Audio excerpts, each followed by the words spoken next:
Päästiin siitä tarkastuspisteestä läpi. Täällä on näitä paikallisia rakennelmia. Tuosta vasemmalle lähtee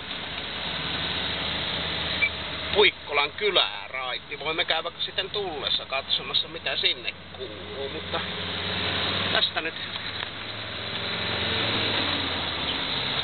ajamme suoraan. Tätä on jonkun matka tätä asfalttitietä.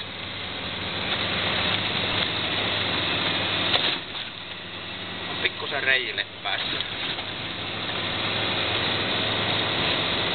Kävin viimeksi täällä talvella, mutta ajelemapa nyt tässä tietä ja katsomme, tämä muuttuu kohta soratieksi.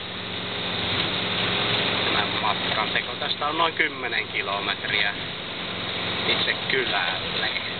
Palaamme toisessa videossa matkan edistymiseen.